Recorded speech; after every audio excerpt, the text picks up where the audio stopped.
నేను అరటికాయ ఫ్రై చేస్తున్నాను. 2 అరటికాయలు ఫ్రై. అందులో 4 స్పూన్లు ఆయిల్ పోయాల. ఫ్రై కదా, ఎక్కువ ఆయిల్ ఉంటుంటే అరటికాయ బాగుంటుంది అన్నమాట. ఆయిల్ మరిగిన తర్వాత కొద్దిగా ఆవాలు,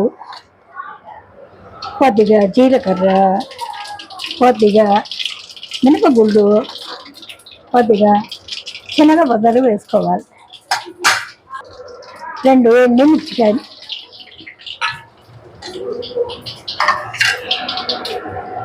నెక్స్ట్ 2 కరివేపాకు కొన్నాళ్ళు, ఉల్లిపాయ ముక్కలు.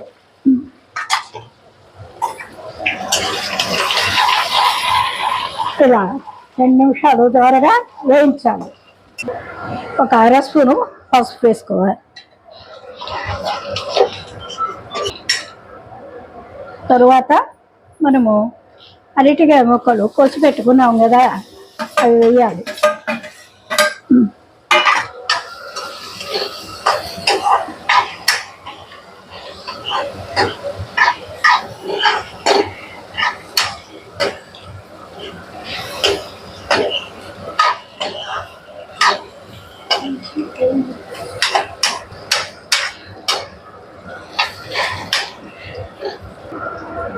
ముక్కలు చిన్నగా తరుక్కుంటే ఫ్రై త్వరగా అవుతుంది, బాగుంటుంది అన్నమాట. అందుకని నేను చిన్న ముక్కలు చేశాను, త్వరగా కూడా అయిపోతుంది లేటుగా. 1 స్పూను సాల్ట్ వేసి, ఆల్రెడీ ముక్కలన్నీ మగ్గిపోయాయి.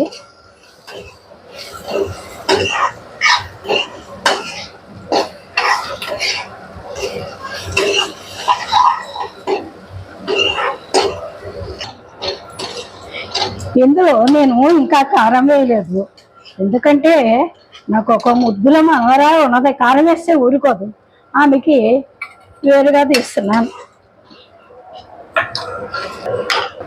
ఇప్పుడు ఎండుమిర్చి చేసుకున్నాం కాబట్టి ఒక హాఫ్ స్పూనే కారం వేస్తున్నాం, సరిపోతుంది. ఫ్రై రెడీ అయింది. చక్కగా ఒడియాల్లాగా చారులో నందుకున్న పప్పు చారులో అయినా చాలా బాగుంటుంది. ప్రయత్నించండి మీరు కూడా ఒకసారి.